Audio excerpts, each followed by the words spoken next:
ظلم کا اندھیرا. ان عبداللہ ابن عمر رضی اللہ عنہما عن النبی صلی اللہ علیہ وسلم قال الظلم ظلمات یوم القیامہ. کتاب المظالم. عبداللہ بن عمر رضی اللہ عنہما نبی کریم صلی اللہ علیہ وسلم سے روایت کرتے ہیں، آپ صلی اللہ علیہ وسلم نے فرمایا، ظلم قیامت کے دن اندھیروں کی شکل میں ہوگا. ظلم قیامت کے دن اندھیروں کی شکل میں ہوگا. قاضی اعظ کہتے ہیں کہ یہ اپنے ظاہر پر ہی ہے کہ دنیا میں ظلم کرنے کی وجہ سے وہ ظلم کرنے والوں کے لیے کئی اندھیروں کا باعث ہوگا، اور ظالم قیامت کے دن صحیح رستے پر یعنی جنت کے رستے پر نہیں چل سکے گا. سورۃ الحدید میں اللہ تعالیٰ فرماتے ہیں، یسعی نورہم بین ایدیہم وبایمانہم، ان کا نور ان کے آگے آگے اور ان کی دائیں طرف دوڑ رہا ہوگا یا ان کے دائیں ہاتھ میں ہوگا، یعنی مومنوں کا نور. لیکن منافقین کا نور بجھ جائے گا. وہ شروع میں مومنوں کے نور کی روشنی میں چلیں گے، لیکن پھر وہ نور منافقین کے لیے نہیں رہے گا، اندھیرا ہو جائے گا. اور یہ پل صراط پر ہوگا جو کہ انتہائی باریک اور تلوار سے زیادہ تیز ہے، اور جس سے گزر کر ہی لوگ جنت میں جا سکتے ہیں، اور وہ لوگ پھر پل پار نہیں کر سکیں گے، اپنی منزل کو نہیں پہنچ سکیں گے. اور اسی طرح اندھیروں کی شکل میں ایک اور معنی بھی کیا گیا ہے کہ ان کے اوپر سختیاں ہوں گی. یعنی اندھیرے کیا ہیں؟ سختیاں. جیسے قرآن مجید میں آتا ہے، قُلْ مَن يُنَجِّيكُم مِّن ظُلُمَاتِ الْبَرِّ وَالْبَحْرِ، کہہ دیجئے تمہیں خشکی اور سمندر کے اندھیروں سے کون نجات دیتا ہے. تو اندھیروں سے مراد یہاں کیا ہے؟ مشکلات، سختیاں، سزائیں، تکلیفیں. تو ظلم میں دو چیزیں ہوتی ہیں بیسیکلی. ایک تو یہ کہ ایک انسان دوسرے انسان کے ساتھ زیادتی کرتا ہے، اس کا مال ناحق چھین لیتا ہے یا ویسے اس کا کوئی حق مار دیتا ہے. اور دوسرا یہ ہے کہ رب کی نافرمانی کی جاتی ہے. تو انہیں ظلم میں دوہرا گناہ ہوتا ہے، حقوق اللہ بھی پامال ہوتے ہیں اور حقوق العباد بھی، کیونکہ اللہ کا حکم نہیں مانا جاتا اور بندے کا حق رہ جاتا ہے. اور اصل میں ظلم اس انسان پہ کیا جاتا ہے جو اپنا بدلہ لینے پر قادر نہیں ہوتا. وہ اپنے لیے خود لڑ نہیں سکتا، وہ اپنا حق خود لے نہیں سکتا، وہ اپنا حق پروٹیکٹ نہیں کر سکتا. اور اسی طرح ایک معنی یہ بھی کیا گیا ہے کہ دل کا اندھیرا جو ہے یہ دراصل ظلم کا باعث ہے. یعنی ظلم اس وقت پیدا ہوتا ہے جب دل میں اندھیرا ہوتا ہے. جس دل میں ہدایت کی روشنی ہوتی ہے تو پھر وہ ظلم نہیں کرتا. جیسے ابھی بات ہوئی تھی نا کہ جب علم نہیں ہوتا تو یہ ساری خرابیاں ہوتی ہیں. تو بالکل اسی طرح جب ایمان نہیں ہوتا دل کے اندر، علم کی روشنی نہیں ہوتی، تو پھر انسان کے جب اندر اندھیرا ہوتا ہے تو وہ باہر ظلم کرنے لگتا ہے. اور جب ظلم کرتا ہے تو الٹیمیٹلی اس کے لیے اندھیرا ہو جائے گا. کیونکہ جو لوگ ایمان والے ہوں گے اور جن کے اندر تقویٰ ہوگا ان کو تو نور دیا جائے گا، اور قیامت کے دن وہ اپنے نور کے روشنی میں چلیں گے. لیکن جن کے پاس نور نہیں ہوگا وہ اندھیروں میں بھٹکتے پھریں گے، دنیا میں بھی اندھیرے اور آخرت میں بھی اندھیرے. تو یاد رکھیے اللہ تعالیٰ نے ظلم کو حرام قرار دیا ہے. نبی صلی اللہ علیہ وسلم نے فرمایا، اللہ تبارک و تعالیٰ فرماتے ہیں، اے میرے بندو، میں نے اپنے اوپر ظلم کو حرام قرار دیا ہے اور میں نے تمہارے درمیان بھی ظلم کو حرام قرار دیا ہے، تو تم ایک دوسرے پر ظلم نہ کرو.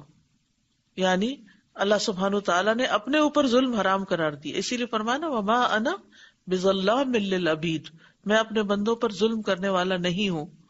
تو بندوں کو بھی بندوں پر ظلم نہیں کرنا چاہیے.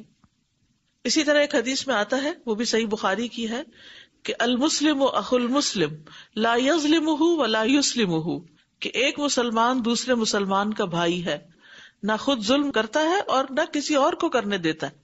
تو اس سے کیا پتا چلتا ہے کہ اگر آپ دیکھتے ہیں کہ کوئی اور کسی پہ ظلم کر رہا ہے تو اس کو بھی روکنا چاہیے. پھر اسی طرح جو شخص ظلم کرتا ہے وہ اللہ کی ہدایت سے محروم ہو جاتا ہے. ظالم شخص کو اللہ ہدایت نہیں دیتا. واللہ لا یہدی القوم الظالمین. پھر اسی طرح ایسا شخص اللہ کی محبت سے محروم ہو جاتا ہے.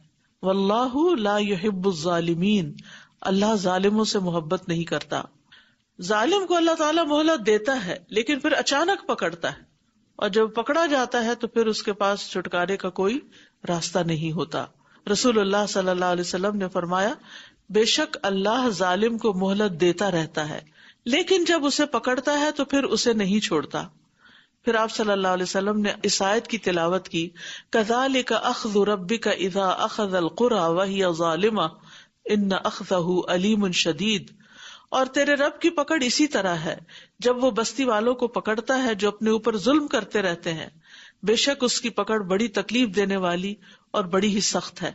یعنی پہلے اللہ تعالیٰ مہلت دیتا ہے، پھر اچانک اس کو پکڑ لیتا ہے، اور رب کی پکڑ جو ہے وہ بہت سخت ہے۔ اللہ سبحانہ وتعالیٰ ہمیں معاف کر دے اور ظلم کرنے سے بچائے کہ کسی کے اوپر بھی، کسی انڈیویجول کے اوپر، کسی آرگنائزیشن کے اوپر، کسی بھی طرح کا، چاہے مال سے، چاہے کسی کو فزیکلی ٹارچر کر کے، یا کسی کے اوپر الزام تراشی کر کے، یا اس کو گالی گلوچ کر کے، یا اس پہ جھوٹے الزام لگا کے، یعنی ہر طرح کا ظلم اس میں آ جاتا ہے۔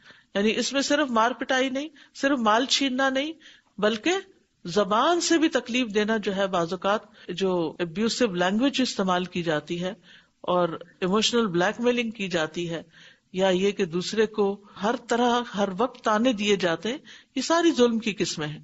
یا کسی کا کوئی بھی جو حق ہے وہ اس کو نہ دیا جائے، جیسے انسانوں کے آپس میں حقوق ہیں، ماں باپ کا حق ہے، اولاد کا حق ہے، بہن بھائیوں کا حق ہے، شوہر بیوی کا ایک دوسرے کے اوپر حق ہے۔ تو اگر شوہر بیوی کو اس کا حق نہیں دیتا یا بیوی شوہر کو حق نہیں دیتی، یہ ساری چیزیں ظلم میں شامل ہو جاتی ہیں۔ ٹیکسی پہ آپ سوار ہوں، آجر و اجیر کا حق ہے، ٹیکسی والے کی ٹیکسی آپ استعمال کریں اور پھر بھاگ نکلیں، کسی دکاندار سے آپ کوئی چیز خریدیں، آپ اس کو لے کے پیمنٹ ہی نہ کریں۔ رسول اللہ صلی اللہ علیہ وسلم نے فرمایا، قیامت کے دن ایسا آدمی آئے گا جسے یہ امید ہوگی کہ وہ اپنی نیکیوں کے بلبوتے پر نجات پا جائے گا، یعنی اسے بڑی خوش فہمی ہوگی کہ میرے پاس بہت نیکیاں ہیں، میں پار ہو جاؤں گا، لیکن اس نے جن پر ظلم کیا ہوگا وہ کھڑے ہو جائیں گے اور آ کر اس کی نیکیاں لیتے رہیں گے۔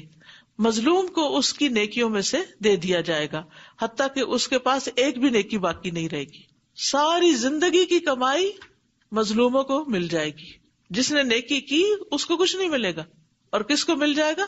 جن کے اوپر ظلم ہوا تھا دنیا میں۔ پھر ایک مظلوم آ جائے گا، اب اس کی حسنات تو ختم ہو چکی ہیں، لہذا مظلوم کی برائیاں لے لی جائیں گی اور اس کی برائیوں کے اوپر رکھ دی جائیں گی، تاکہ ان کے حصے کی سزا یہ شخص بھگتے۔ کتنے بڑے خسارے میں ہے ایسا شخص، کتنے بڑے نقصان میں ہے۔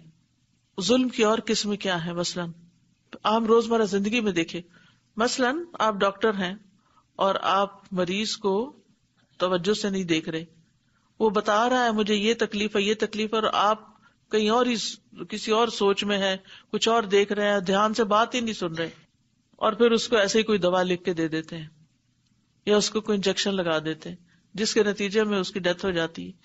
تو آپ خود سوچئے کہ پھر یہ کتنا بڑا ظلم ہے۔ آپ صرف ظالم ہی نہیں، آپ قاتل بھی بن گئے۔ اور کن کن کیسز میں کہاں کہاں ظلم ہوتا ہے۔ مثلاً آپ ایک ٹیچر ہیں اور آپ بچوں کو صحیح طور پر ٹائم ہی نہیں دے رہے، ان کو پڑھا ہی نہیں رہے، ٹال مٹول کر رہے ہیں، تیاری پوری نہیں کر کے آتے، ادھر ادھر کی باتیں کر کے وقت کل کر رہے ہیں، یہ بھی ظلم ہے۔ کسی کی زندگی ضائع کرنا، کسی کی عمر، کسی کا وقت، لمبی لائن لگی ہوئی اور سب کو کاٹ کے ان کا حق مار کے آگے چلے جانا، کام کرا کے اجرت نہ دینا، یہ بھی ایک ظلم کی قسم ہے۔ کہ مثلاً آپ نے کسی کو امپلائی رکھنا ہے اور آپ اسے کہتے ہیں کہ پہلے آپ ذرا کام کر کے دکھائیں، اور کام کرا لیتے ہیں اور اس کو کچھ بھی نہیں دیتے، اور یہ کہہ کے نکال دیتے ہمیں کام پسند نہیں آیا۔ unless agreed، اگر وہ اگری کر گئے کہ ٹھیک ہے میں فری میں کروں گا، آپ چیک کر لیں، پھر اور بات ہے۔ لیکن اگر وہ اگری نہیں کرتا اور آپ اس کو دھوکے سے رکھ کے اور فارغ کر دیتے ہیں تو یہ ٹھیک نہیں۔